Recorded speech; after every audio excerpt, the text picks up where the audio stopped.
नमस्कार बच्चों, this is Ram Bishnoi and you are watching geography group.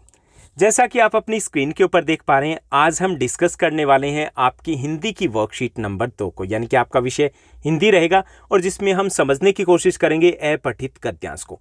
ये अपठित गद्यांश क्या होते हैं? अपठित गद्यांश मतलब ऐसा गद्यांश जो आपने पहले नहीं पढ़ा है, ऐसा गद्यांश जो आपकी विषय वस्तु मतलब आपके सिलेबस का हिस्सा नहीं है, उसे बोलते हैं अपठित गद्यांश।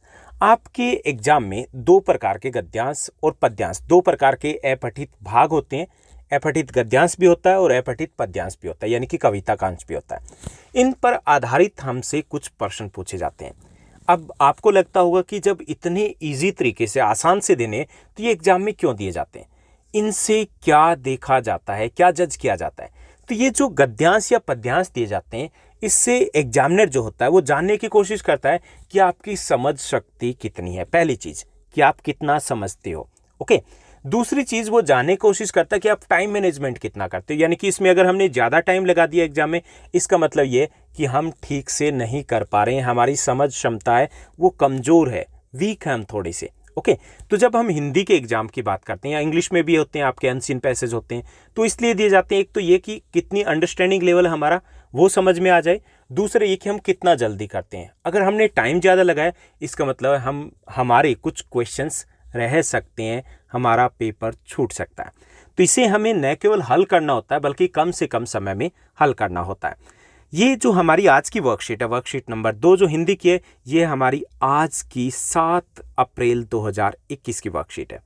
चलिए पहले हम गद्यांश को पढ़ते हैं। वैसे हम एक और वीडियो में बात करेंगे, किसी दिन डिस्कस करेंगे कि इन गद्यांश को करने की शॉर्टकट ट्रिक्स क्या होती है। वैसे हमने अनसीन पैसेज को कैसे सॉल्व करते हैं उसकी शॉर्टकट ट्रिक्स की वीडियो ऑलरेडी अपलोड कर रखी है, अगर आपने नहीं देखी है तो उस वीडियो को जरूर देखिएगा। यहाँ पर देखते हैं हम गद्यांश। तो सबसे पहले हम गद्यांश को पढ़ते हैं, हालांकि सबसे पहले कभी भी पढ़ना नहीं होता है, लेकिन यहाँ पे हम पढ़ लेते हैं। राष्ट्रीय अखंडता से संबंधित ये गद्यांश, यानी कि राष्ट्रीय एकता संबंधित ये गद्यांश दिया गया।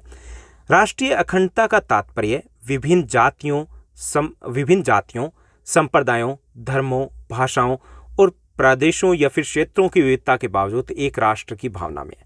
यानी राष्ट्रीय अखंडता का मतलब क्या है? राष्ट्रीय अखंडता मतलब राष्ट्रीय एकता। कि राष्ट्रीय एकता का मतलब ये है कि देश में अलग अलग जाति के लोग हो, अलग अलग संप्रदाय या धर्म या भाषा बोलने वाले हो या प्रादेशिक विविधता हो, उसके बावजूद देश में एकता का भाव, उसे बोलते हैं राष्ट्रीय अखंडता। किसी भी देश की ताकत और प्रगति के लिए सभी समाज और समुदायों के बीच एकता और सामंजस्य की भावना होना बेहद जरूरी है। यानी देश की ताकत क्या होती है? उसके लोग होते हैं। अगर उन लोगों में एकता है, इसका मतलब देश उतना ही अधिक मजबूत है। यह एक देश में रहने वाले सभी लोगों के बीच आपसी संबंधों को मजबूत करती है। राष्ट्रीय अखंडता या राष्ट्रीय एकता क्या है? आपसी संबंध मजबूत होते हैं जब हमारे बीच में तालमेल हो। तालमेल हो तो क्या होगा? हमारे संबंध और ज़्यादा मजबूत होंगे। असल में राष्ट्रीय अखंडता एक राष्ट्र की पहचान को मजबूत करता है। यानी एक राष्ट्र के तौर पर न केवल हम सशक्त होते हैं बल्कि हमारा विकास भी तेजी से होता है। जैसे हमारा पड़ोसी देश श्रीलंका की बात की जाए, जहां राष्ट्रीय एकता नहीं थी, बंटवारे के कगार पर पहुंच गया, लाखों लोग मारे गए थे, देश में ही गृह युद्ध हो गया, जबकि हमारे साथ ऐसा नहीं हुआ है।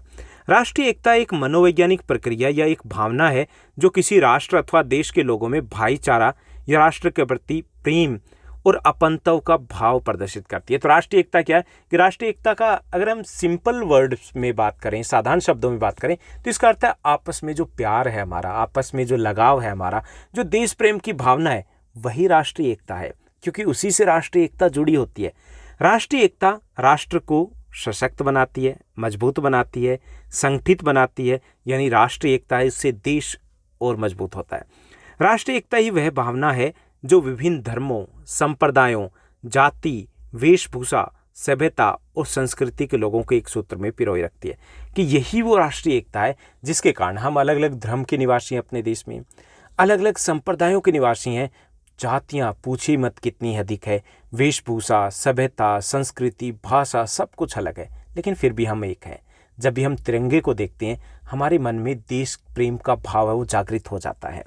और यही राष्ट्रीय एकता है, हमको एक माला में पिरोए हुए हैं। अनेक विविधताओं के उपरांत भी सभी परस्पर मेलजोल से रहते हैं।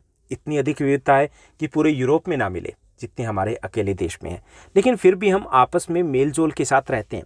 हमारा भारत देश राष्ट्रीय एकता की एक मिसाल है दूसरे देशों के लिए।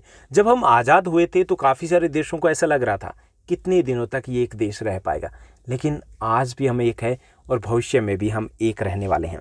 जितनी विभिन्नताएं हमारे देश में उपलब्ध है उतनी शायद ही विश्व के किसी अन्य देश में देखने को मिले।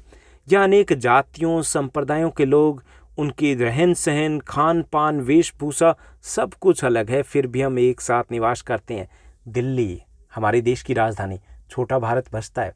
हर कॉलोनी में अलग कल्चर मिलती है, अलग भाषा मिलती है, अलग संस्कृति मिलती है, अलग वेशभूषा मिलती है, लेकिन हम मिलजुल के रहते हैं, प्यार के साथ रहते हैं। तो ये राष्ट्रीय एकता ही है जिससे हम जुड़े हुए हैं। सभी राष्ट्रीय एकता के सूत्र में पिरोए गए हैं। जब तक किसी राष्ट्र की एकता सशक्त है, जब तक उस देश में एकता है आपस में, तब तक वो राष्ट्र भी मजबूत है। बाह्य शक्तियाँ इन परिस्थितियों में उसकी अखंडता या सार्वभौमिकता पर प्रभाव नहीं डाल पाती। जब तक हम एक है तब तक दूसरे देश कितना भी जोर लगा लें कुछ नहीं कर सकते, हमारा कुछ भी नहीं बिगाड़ सकते। परंतु जब जब राष्ट्रीय एकता खंडित होती है तब तब अनेक कठिनाइयों का सामना करना पड़ता है।